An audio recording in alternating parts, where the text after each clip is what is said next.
жамаат, мына эрте келип алыпсыздар, бүгүн жума окуйбуз. Өзүңөрчө шеп болбогула. Анткени жагабы, жакпайбы, Аллахтын өкүмүн жүргүзүүдө бир баштуу болуш керек. Эми эскертилгенден кийин биз кутулдук деп айта алабыз. Ким дүйнөдөн көз жумса, бирок жамааттан бөлүнгөн абалдачы, өзүнчө жашаса. Фа иннаху ямуту митатан жахилия, бул жахилия өлүмүндө өлөт. Аллах жана Аллахтын элчисине моюн сунуу жана өзүңөрдөн болгон башчыларга моюн сунуу деген темада сүйлөшөбүз иншалла. Аллах Таала өз адаштырбасын, колдон келишинче аракет кылабыз. Бул темага киришиш үчүн Ниса сүрөсүнүн 59-аятын башкы тема кылсак болот. Аллах Таала Кур'анда айткан: "Я айюхаллазина аману ати'уллаха ва ати'ур расул ва улул амри минкум" деп келет.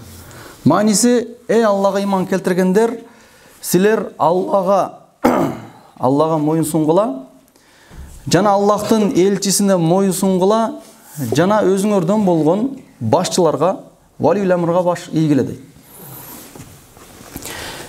Эми аятты биринчи бөлүгүнө карай турган болмосок, арабчада карап турсаңыздар окулушунда Аллага моюн сунгула, Аллахтын элчисине моюн сунгула.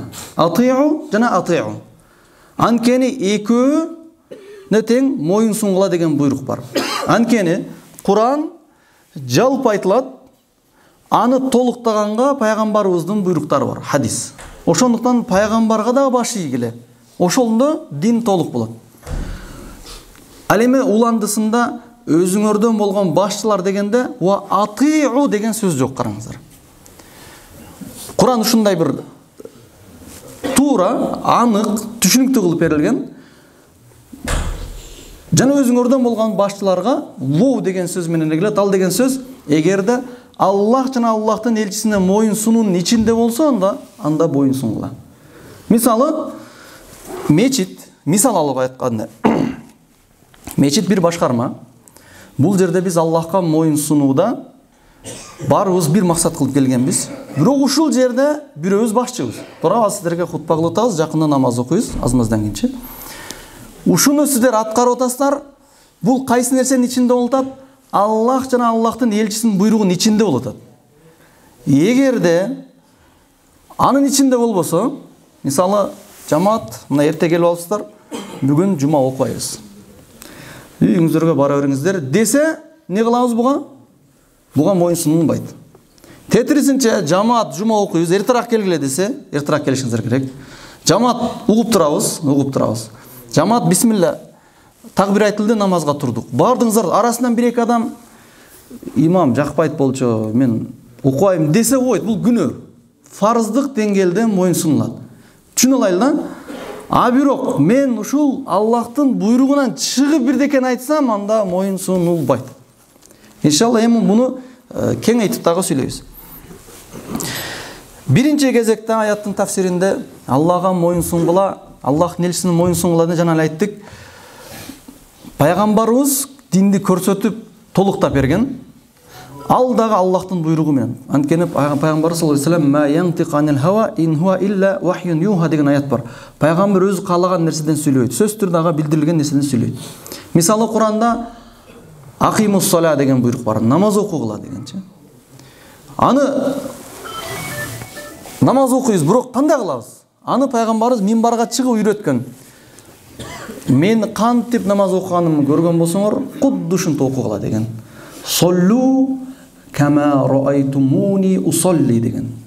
Мен кантип намаз окуп атканымды көргөн болсоңор, кудду ушинтип окугула деген. Демек, тафсил кылып, жалпы түшүндүрүп көрсөтөт. Ошондуктан аятта Аллахка жана Аллахтын элчисине деп баса белгиленип атат. Анан ушу дайым кууп аткан сөз, Аллага баш ийиш керек, Алланын элчисине баш ийиш керек деп эле калбайлы туугандар. Бул жерде мындай деген түшүнүк бар. Бизде бир эле жол бар. Же Аллахка жана Аллахтын элчисине баш ийебиз, же биз жоготтук. Ахкам аяттар бар Кур'анда, дээрлик 10 парага тиешелүү өкүм аяттар бар. Мындай кылсаң болот, мындай кылсаң болбойт. шариятыбыз белгилеген. Кээде кээ биркелер айтат го, эмне динде боло берети бар экен деп. Динде боло берети бар, динде болбойту бар, динде кылышың кереги бар. Чек коюп берген. Алла Таала бизге бардык нерсеге милдеттендирген. Мисалы, жуманы күн сайын окуганга буйруган эмес да, бир эле жума күнүчү. Калган күндөрү бошпуз, туурабы? Намазды саардан кечке окуганга буйруган эмеспиз. 5 убак эле. Тыйып салган нерселер да бардык эле эмес, мындай. Мындай нерселер тыйылат, калганы мубах деп ташталат, эркин темаларгачы. Мубахтарга уруксат. Мисалы, Кудайга шүгүр, карызым жок болсо, үй бүлөң кийими бүтүн, курсагы ток болсо, уктай берсеңиздер, сиздерди эч ким шарият боюнча сен муну кылып атканың арам делинбейт. Кыяматта да жооп, ал мубах нерселер аларчы. Бирок жоопкерчилик моюнга түшүп турган учурда антип эс алганга болбойт. Шарият өзү койгон. Болот жана болбойттун ортосунда. Булардын бардыгын не деп коет? Мунул жерден муяка чейин болот, биягы болбойт деген. Муну чек деп коет. Худуд деп коет арабчачы. Худудту мынтип да түшүндүрөт, аныктама деп коет биздечи. Мунул жерге, мисалы, мечитибиздин чеги мынаяктан эсептесек, мынягында мынанча метр, буга мынча метр болду. Ушул жер вакыф элдикичи. Одан нарыраак өткөндө биз бирөөнүн үйүнө кирип кетип калабыз да. Туурабы? Өзүңүздүн үйүңүз мисалы чек бар. Ошол эле сыяктуу шарият мындай бир чекти койгон. Ошол чектин ичинде аткарыш керек болгону бар, аткарбаш кереги бар, анан жөн ташталган жерлер бар. Биз ошонун үстүндө жашашыбыз керек. Ошонун үстүндө жашаш Аллага моюнсунуу жана Аллахтын элчисине моюнсунуу болуп эсептелинет. Алла Таала Куранда Ниса сүрөсүнүн 13 жана 14 аят. Муну жаттап койсоңуздар болот. Монтип келет. Тилка худудулла. Өкүм аяттардан кийин ушундай айтат. Муну бол Аллах Тааланын койгон чегарасы. Эми караңыздар, не деп айтат? Тилка худудулла. Ва ман юти'иллах ва расула. Ким Аллага моюнсунса жана Аллахтын элчисине моюнсунса, юдхилху джаннатин таджри мин тахти ал-анхар. Аны бейишке киргизет, астыларына дарыялар агып турган рахаттуу бейишке киргизилет. Заликал фаудул азим. Муну бул эң чоң ийгилик эсептелинет. Бул жакшы. Эми караңыздар, кээде бир тарабын айтсак, мындай түшүнүк келип калат. Аллага моюнсунуш керек экен, демек бейиш. Моюн сунбай койсо эмне болот? Сунбай койсом иштекке болбойт дегенде түшүнүк келиши мүмкүн. Сунбай койсо 14 аят. Караңыздар. Ва ман ятаадда худуда. Ким Аллахтын чегарасынан өтүп кеткен болсо, өз билермандык кылып жашаса да, Аллах жана Аллахтын элчиси мындай кылгыла деп буйруган, мындай нерсени аткарбагыла деген, мындан өтүп өзүнүн каалаганы менен жашады. Эми өзүнүн каалаганы деген кандай болду? Бир тартыштык болуп калды, ачуусу келди, шарт болбой калды, бир нерсе болбой калды. Кыскасы ушундай поводдордун арасында Алланын чегарасынан чыгып кеткен болсо бардыгындачы. Анда не болот? Юдхилху нара. Тозокко киргизилет. Жазасы анык эле. Анткени Алла Таала бул дүйнөдө көп деле жазалабайт. Кээ бир адамдарды жакшы көрүп, хидаятка алып калыш үчүн кылган катасын бул дүйнөдө эле кыйнап, туура жолуна салынат, көпчүлүгүн жөн эле таштап коет. Таштап койгон нерсеге сүйүнбөш керек. Ал кыяматка чогултат. Юдхилху нара. Аччыгыл айтат. Ниса сүрөсүнүн 14 аят. Тозокко киргизилет. Халидан фи. Ал жерде түбөлүктүү болот. Мындай киргизилип эле чыгарган эмес, мисалы мындай. Малын эле чокко басыра алат эмес. Өмүр бою дегенде биздики 60-70 эмес, түбөлүк. Чек жок болгон жерде шашлык болуп каттылат. Валаху азабун мухин. Аларга кордолуучу азап бар. Тозок жөнүндөгү өтүлгөн сабактарыбызда айтылганбыз, дүйнөдө Алла Таала бизди көп азаптабайт. Эгерде адам дүйнөдө отко ташталса эмне болот? Чоң тандырга ташталды. Каттуу кыйкырышы мүмкүн, 10 секундка жетпей ал адам эсин жоготот, каттуу ооругандан. Алла Таала ушундай жеңилдик кылган, адам каттуу оорулогондо эси ойт, ашыкча ооруну көтөрө албай турган кылып сездирбей турган. Өлөт, ушуну менен жок болот. Же бир нерсе куткарып калган болсо, качан дене күрөшүлө турган деңгээлде, адам көтөрө турган деңгээли буга чейин ал комада тура берет алчы. Бул дүйнөдөгү жеңилдик. Канча оору болсун адам эсин жоготот дагы билбей калат. Алла сактасын, тозоктун азабында андай нерсе жок. канча кыйкырлабы, ооруй, башка кыламы турула берет, азап татылыпчы. Дагы кандай болот? Бир чекесин айтайлы. Адам күйгөндө денесичи. Дененин ол териси сезет экен оорунучу. Бул медицинанын тили менен айтканда ушинтип айтылат. Качан бул күйүп бүтүп, шашлык болуп калган учурда, бышып калган учурда ал сезбей калат. Мындай отко какталса деле ал нарагы сезилбей калат. Кыяматта тозокто ушинтип күйүп бүткөндө Алла Таала кайра азапты татыш үчүн кайра жаңылап берет. Токтобойт, баягы биз дүйнөдө айтабыз го, шыр тандырга түшүп кетсең, деп кыйкырасың, өчүп калышы мүмкүн компьютер. Бирок өчпөйт. Кайрадан жаңыланып берет. Куранда мынтип айтып келет: "Куллама надижат жулудухум баддалнахум жулудан ахар литадуқул азаб." Ар качан терилери күйүп, бышып калган учурда биз жаңы териге шыр алмаштырып беребиз, азапты татыш үчүн, азапты сезиш үчүн. Бул Аллах Тааланын жазалоосу. Биз ошон үчүн мына жерде эскертип атабыз: Аллахтын чегарасынан чыкпайлы. Аллага моюнсун, Алланын элчисине моюнсун. Ушул чектен чыкпайлы. Бул чектен чыкпайлы деген сөз айтылганда кээде мындай түшүнүк келет: мен ушу чектен чыкпай атам. Силер ham чыкпагыла дегенде түшүнбөңүздөр. Бул аят жалпыбыз. Мисалы, мен ушул чектен чыкпашым керек. Чогуу сиздер да чыкпашыңыздар керек. Бизден башкалар да чыкпаш керек. Чыкса токтоосуз азап болот. Алла Таала Ниса сүрөсүндө айтты. Дагы толтура аяттар бар. Тозок тууралуу келген аяттардын бардыгы биз үчүн рахмат болуп келген ушундай бир азап бар дегенче. Эми Аллах Тааланын чегинен кантип чыкпайбыз? Биринчи мисал кылайлы. Эркек кишилер отурабыз бул жерде. Үй бүлөбүздү багабыз деп рызкы таап жүрөбүз. Кээде кимдир бирөө жинге тиет. Кимдир бирөөсүнүн акчаңызды алып койгон. Аллахтын чегин билесиздер. Ошонун нерсесин жегенге же зулум кылганга болбошун. Бирок ал деле жеп атат. Деп кеңир оңой көрүп коет. Анткени жаныңызда башка бирлер дагы жеп атат да. Муну жерде эстеңиздер. Тилге худудулла. Алла Тааланын чеги турат бул жердечи. Бирөөнүн этин жеш керек болуп калды. Бул арам. А бирин түшүрүп атпайбы? Палан өткөндө мында кылды эле, анан монту акчасын бербей койду. Палан мында калганда мынтөбүзүнчө эле тополон кылат. Деп бул арам да. Бирок коркпой эле жеп баштады. Анткени сизди да жеген да, палан жеген депчи. Жок, аны тек коюң. Анткени чегара ага керек эмес болсо сизге керек. Бул тилке худудулла, Алла Тааланын чегарасы. Аллага моюнсунабыз деп атпайбызбы? Аллага моюнсунуш үчүн ушул жерде өзүбүздү карманышыбыз керек. Ачуу келди. Кийин эми кечирип коесун, эми ачуум келип калды. Бул ачуу бизге сыноо. Пайгамбарыбыз эскерткен, шайтан адам ачуусу келген учурда Аллахты эстөөсү азайгандыктан шайтанга азгырылышына көп мүмкүнчүлүктөр берилет. Азгырылба, инна шайтан адуу мубин, шайтан анык душман деп Куранда айткан. Азгырылынбаш керек. Ушул чекте калыныш керек. Ошондой эле кошуналык акысы, үй бүлөлүк акысы, ушулардын жерлерде биз мына чекти эстейли. Бул жөн эле минбарларда айтылып, хутба кылына турган нерсе эмес.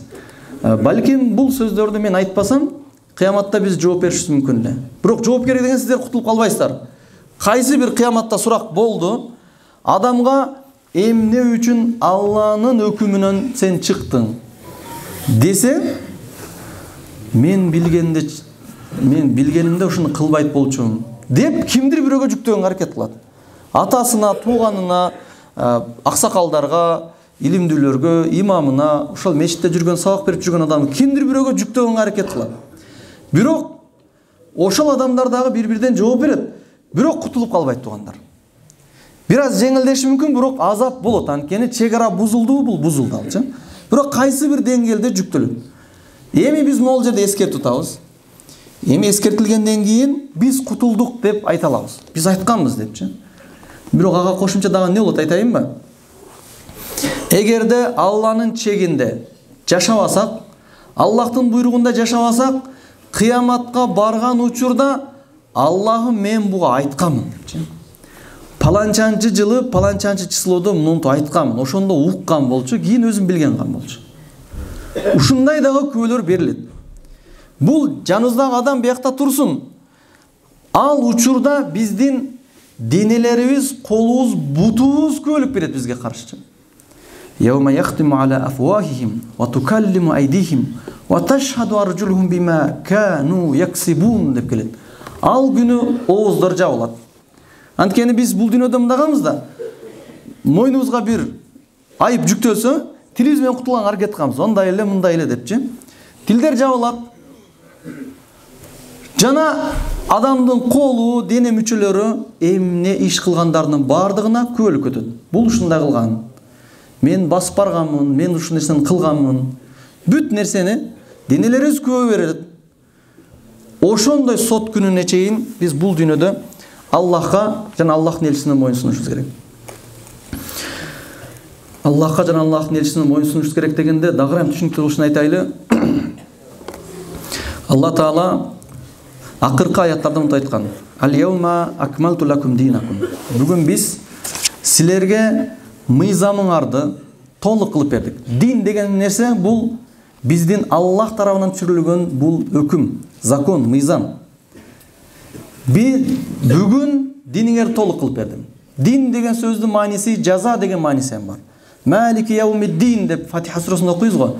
Жаза бериле турган күндүн падышасы. Буда өкүмдөр айтылат. Кылынса, жакшы болсо жакшы жаза берилет, бейиш. Жаман болгон болсо жаман берилет. Бул тараза.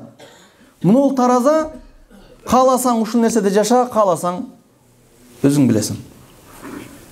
Ушунун негизинде кыяматта жаза же сыйлык берилет.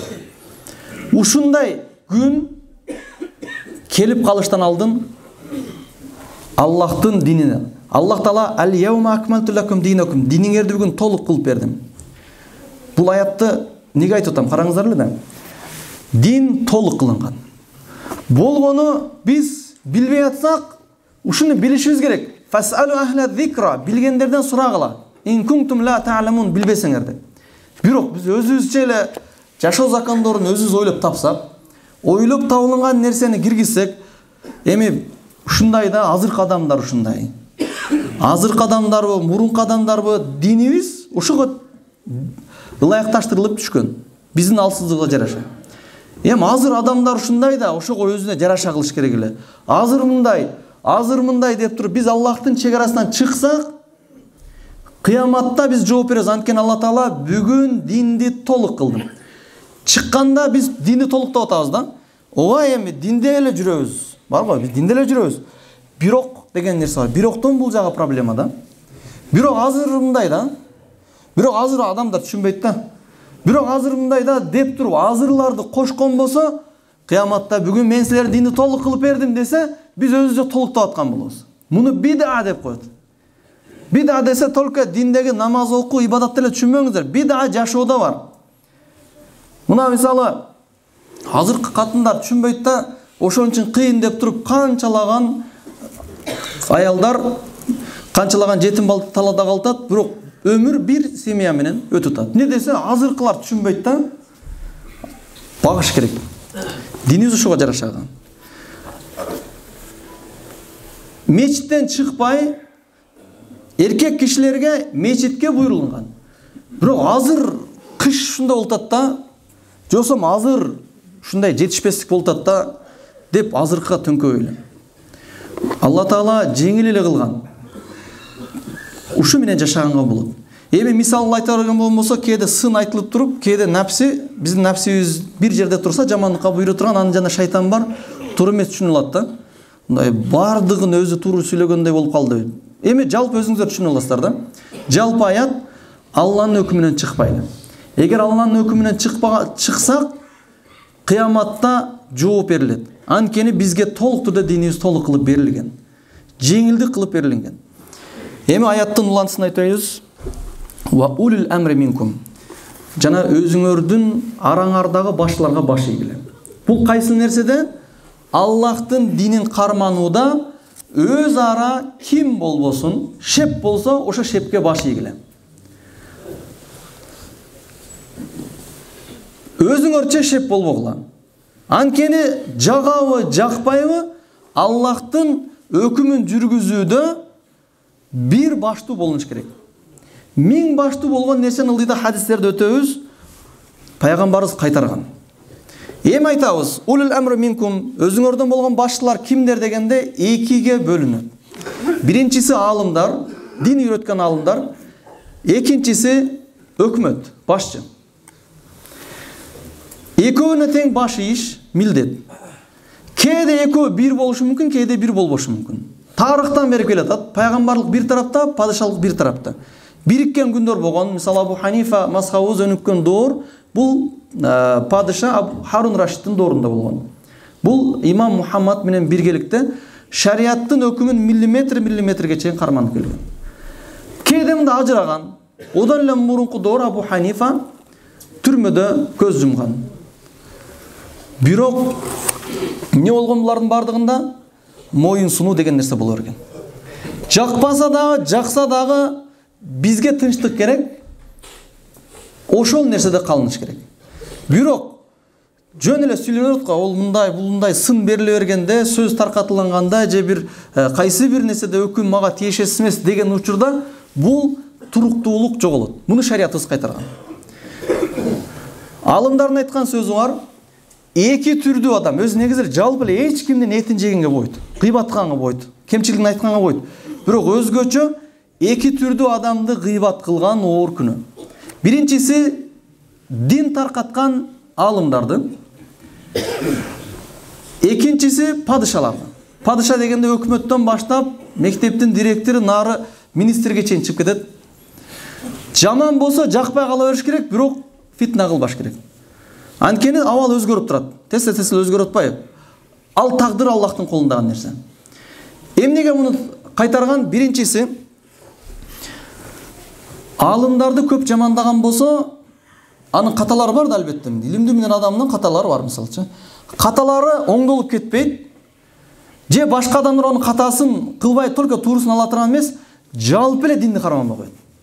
Эми олар өздөрү эми өлгөн депчи.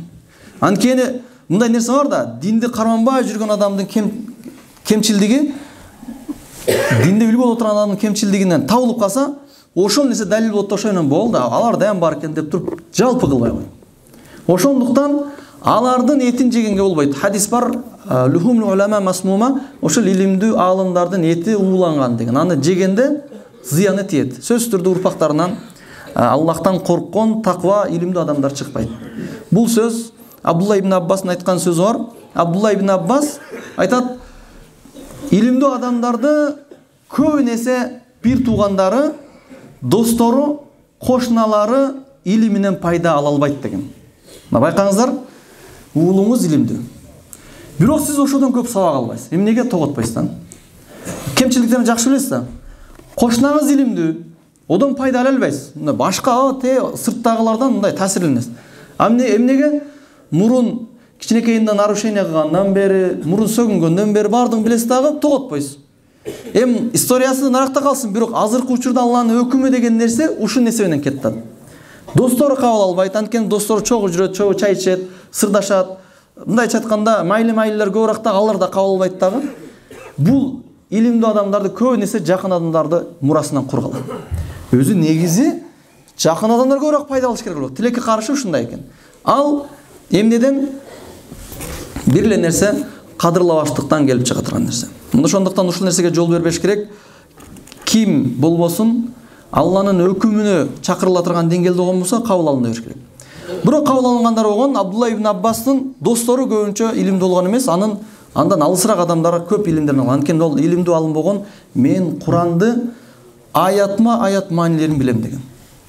Эми ылдый кетебиз, туугандар. Башчыларга баш ийиш деген темада шариятыбыз мындай деп айтат. Башчы кантип тандалат? Же мурас болуп келет. Мурас дегени пайгамбарыбыздан кийин эле орун басар Абу Бакыр болду. Абу Бакырдан кийин Умар болду. Бирок кийинки учурларда кээ шайлоо менен же кээде күч менен же башка нерсе менен келип калат. Кандай болгон чакта дагы бизде келип калгандан кийин ошол бойдон калтырыш керек. Кайра-кайра аркасынан сөз айтып, монтуп-монткени бул шариятыбызда арам кылынган нерсе. Бул баягы сарай молдолорунун сөзү эмес. Бул стабилдүүлүк бизге керек. Кайсы нерседе жума намазды окутабыз кеңири. исламда фарз болгон жума намаз кеңири окутабыз, жашырбай. Алхамдулилlah. Ажылыкты уюштурутабыз, тоскоолдук жок. Барытабызбы? Барытабыз. Айт намазын окутабыз. Мен халал товар сатам десе, тоскоолдук бойтабы болду. Ушунусуна шүгүр кылып жашай бериш керек. Абал өзгөрөт, жакшыргандан жакшырат. Наразы болгон болсо, же жакшырышы мүмкүн, же жаман, бирок биз өзүбүзгө жараша үлүштү алып коебуз. Ошондуктан бизден кылына турган нерсе сам'a ва та'a. Пайгамбар саллаллаху алейхи ва саллям айткан, Аллах Таала "Мен хала'a ядан мин та'a" деген. Ким моюн сунууну четке какса. Бир жерде жашап атабыз, каалайбызбы, каалабайбыз, жашап атабыз. Мен мага тиешеси жок деп моюн сунуса, лaqi Аллаху яумал қияма ва ла худжата ла. Ада эч кандай далили жок болсо, мен мындай чыктым дегенгечи. Ва ман мата лайса фи унqиhi бай'атун мата майтатан жахилия. Кимде ошол мойнунда ушинтип уадасы мул нерсеге боюнсунабыз дегендей байасы болбосо, бул илимсиз доордо өтүп кеткендей өлөт деп. Башка бир хадисте Пайгамбар саллаллаху алейхи ва саллям айткан: "Мен мата ва хуа муфарикун лил жамаа." Ким дүйнөдөн көз жумса, бирок жамааттан бөлүнгөн абалдачы, өзүнчө жашаса. Фа иннаху ямуту митатан жахилия. Бул жахилия өлүмүндө өлөт. Эми муну түшүндүрүш үчүн бир тарыхка кайтабыз. Тарых ушундай нерсе. Биз каалайбызбы, каалабайбызбы, мусулмандардын душмандары мусулмандар ортосунда бүлүк салып, бирөөнү жакшы, бирөөнү жаман көрсөтө берет тугандар. Бул нерсени көрүп атабыз да. Биз билбеген абалда бир сапта намаз окуган адамдарды жаман көрүп калабыз. Алардан эң эле нерсеси, таң кала турган нерсеси, Усман радиаллаху анхуну кафырга чыгарып, Усман радиаллаху анхуну келип өлтүрүп кетишкен. Абалды тынчытыш үчүн Али радиаллаху анху ошол адамдардын бардыгын кууп, турукташтыргандан кийин бөлүнүп тоого чыгып кетишкен атайын. Биз булардын бардыгын кафыр деп билебиз. Байкаңыздар да. Али радиаллаху анхуну кафыр, Усман радиаллаху анхуну өлтүрүштү кафыр үчүн. Буларды Хавариж деп пайгамбарыбыз кабар берген. Ал азыркы күндө дагы бар. Адамдарды кафырга чыгаручу такфирист, жихадист деп коет. Китептери албетте бар. Миллат Ибрахим деп туруп ошол Ибрахимдин үммөтү деген китептер менен, бирок колдон келишинче кафырлыкка, экстремизмге түртө турган тартуулар. Ону бирок чынында Аллахтын өкүмүн сыйлаган адамдарга мындай эсептеп караганда чын эле аят айтат дейт, бирок Али радиаллаху анху айткандай эле qaulul haq yuradu bihil batil. Мунул акыйкат сөз, бирок мунун аркасында батылды бузукуну максат кылынат. Акыйкат аятты алып келип туруп, бирок аркасынан жаман нерсени максат кылынат. Алардан кандай? Усманды эмнеге өлтүрүлдү? Усман бул мусулмандардын бюджетин каалагандай иштетти. Ушул нерсе менен Али радиаллаху анху эмнеге моюнсунбады? Усманды өлтүргөн адамдарды таап бербеди. Ал өлтүргөндөрдү тапкан, бирок Али эмне деген? Биз эле мындай неме кылсаң 5-6 жылга чейин тынч токтотобуз. Бөлүнүп чыгып кеткенде Абдулла ибн Аббас айткан: кыяматта түшүнбөгөн адамдар дагы жүрөт. 21 000 адам чыгып кеткен бөлүнүп чыгып кеткен кадимкидейчи. Мен барып бир эскертейин. Али радиаллаху анху айткан кой деген алар түшүнбөгөн чыгып кетти. Түшүнгөн адамдар менен кеңири мына жерде жума намазды окуйлу, сабактарды өтөйлү, түшүндүрөйлү. Айткан бир аракет кылып көрөйүн. Бул эмнеге кетип атат? Түшүнбөй кафыр деп өлтүрүп кое турган деңгээлге чейин бара турган адамдарга барды. Барып туруп жолукту. Түшүнгөн түшүндү, түшүнбөгөндөр калган. Канчасы түшүндү билесиздерби? 11 000 түшүнүп кайткан. Кайсы нерседен силер Алини кафырга чыгарып кеттиңер? Аны эмнеге айтып атабыз? Азыркы күнгө чейин көпчүлүк колдон келишинче падышаны кафыр көрсөтүп жүргөнгө аракет кылат. Качан бир кайсы убакта бир революция болгондо коркпой элди чыгарыш үчүн кичине-кичинеден ошол нерсени кайнатып баштайт. Же кайсы бир адамдарды кафырга чыгарганга аракет кылат. Бирок азыр иштек эмес. Бул кафыр, бул мусулман, бул кафыр десе эчтек эмес. Бул эчтек эмес. Бирок качан хаос башталганда, баягындай бир революция болуп кеткенде, тополоң болуп кеткен учурда, анда закон, туруктуулук жок учурда кеңири ыз учуу башталат. Колунда курал жарак турганда кеңири бунука халал да өлтүрүп кетирет. Ошондуктан буга жол бербей түшүндүк бериш керек. Али Абдулла ибн Аббас чыкты. Силер эмне себептен силер пайгамбарыбыз ишенич көрсөткөн алине силер кафыр дедиңер. Десе айтат, бул وَمَنْ لَمْ يَحْكُمْ بِمَا أَنْزَلَ اللَّهُ فَأُولَٰئِكَ هُمُ الْكَافِرُونَ деп Алла Таала айткан. Ким Аллахтын өкүмү менен өкүм кылбаса, булар кафирлар деген. Бул Усманды өлтүргөн адамдарды табып, Алланын өкүмү менен өлтүрүп бериш керек эле. Ал жерде иштихат айтып атпайбы? Кийинкиге калтырып атат. Перс, Рум турат бул жерде. Биз аны билбейбиз. Алланын өкүмү иштеш керек бул жерде. Анткени кээ бир өкүмдөр бар, бир аз кечке алдырып, бир аз эртелеткенге болот да. Мисалы намазды туруп окушубуз керек. Туруп окуй албасак, ооруп калсак эмне кылабыз? Сакайганга чейин турбай жатып окуп турабыз да. Бул айтты, анда мындай кылабыз деди. Анткени Абдулла ибн Аббас илимдүү аалым сахаба эле да. Мен Курандан Аллахтан башканын дагы өкүмүн аткарыш керек деген өкүм таап берсем, кайтасыңарбы? Келишип алайын дейт.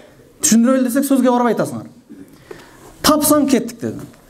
Дегенде үй бүлө жөнүндөгү аяттарды айтты. Эгерде үй бүлөдө тынчтык болбой ызы чуу болуп аткан болсо, анда шайлагыла. Хакама мин ахлихи ва хакама мин ахлиха. Аял киши тараптан бир өкүмчүнү даярдагыла, эркек кишиден бир өкүмчү даярдагыла. Бул азыр дагы иштейт. Эгер бир семья ызы чуу болуп, балдар жетим кала турган деңгээлде болсо, эме эки аял менен күйөөсү келише албаса, эң акыркы чекте шарият ушундай кылат. Аял киши сен өзүң жактан ишенген бирөөнү чакыр, эркек киши сен да бирөөнү чакыр.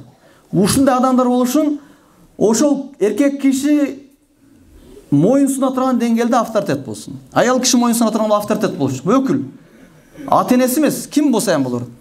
Экөө бир комнатага кирип сүйлөшөт, маселени чоо жайын чечишет, чыгат дагы өкүм кылат. 3-4 өкүмдү кылат. Мындай кылат. Эркек киши мынтсын, аял киши мынтсын, мындай ошол өкүмгө моюнсунушкан керек.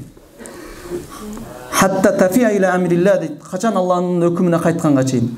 Ошонто өкүм кылса, үй бүлө сакталып калыш үчүн адам өкүм кылат, ошол өкүм үй бүлөгө фарз болот. Мынакей Куранда дагы бар бекен. Ошол сыяктуу бир өлкөнүн тынчтыгы үчүн дагы кээ бир өкүмдөр болот. Бул иштихади маселелер. Дегенде 11 миңге кайтып келди. Ошол эмнени айтайын деп атабыз? Биз жанатан бери айтып аткан сөзүбүз, Аллах жана Аллахка моюн сунууда өзүбүздүн арабызда ким башчы болуп келген болсок, ошол нерсеге моюн сунуш керек. Жагабы, жакпайбы? Байкаңыздар, улуу имам болгон имам Ахмад түрмөдө канчалаган ооруларды, таяктарды жеген, пыткалар иштетилген, бир дагы тилинен падышаны жамандаган эмес. Имам Абу Ханифа дүйнөдөн көз жумган, түрмөдө жамандаган эмес. Имам Сарахси өзгөндө түрмөдө өлгөн, бирок эмгектери калган аларчы. Эмнеге? Бизге туруктуулук керек. Мындай эле илгери аркараак кайтканда, ярыраак келгенде, биздин ушунча мешитке толуп отушубузга көптөгөн устаздардын эмгеги бар да. Бир дагы жамандабай эле ишти кыла берген, сайыз убагында ушинтип баян өтүш үчүн, же алиппе тесе деп сабак өтүш үчүн, же Алланын өкүмүнө кайт деп бир динге дават кылса, 104-статья менен өлүм болгон. Бирок ошондо болсо эле бекинип, жашырынып, кыйналып, өздөрүнүн балдарына кошуп багып болсо дамылларды чыгарып койгон, эркиндик келингенде эч бир адамдын жаназасы талаада калбастан имамдар пайда болбоду ол нерсе. Бизге дагы ошондой өкүм, ким ката кылса кыяматта Алла Таала өзү эсептеп алат. Болгону биз өзүбүздүн тилибизден жана өзүбүздүн аракетибизден гана жооп берет. Тынчтыкта кызмат кылыш. Анткени жумаларыбыз окулуп атат, ажылыбыз аткарылып атат, халал нерсе халал бойдон биздин талабыбызга жараша болуп атат. Арам нерсени жек көрүп айта алабыз, ушул нерседе калышыбыз керек. Бирок ушул нерседе калып боло берет, алхамдулилла эмес, иншалла миллерибизге башчыларыбыз Алла Таала инсаф берсин деп дуа кылабыз. Башчылардын өзүнө дагы болсо күч жетсе насааттар айтылат. Бирок аркасынан кыйбат менен эмес, өзүнө айтылынат жана дуа кылынат. Алла Таала берген болсо абалыбыз күндөн күнгө биздин мешитибиз толуп, өлкөбүз ыйманга, Алланын өкүмүнө кайтканга иншалла алдыга жылсын деп дуа кылабыз. Алла Таала баарыбыздын үйлөрүбүзгө тынччылык жана береке берсин.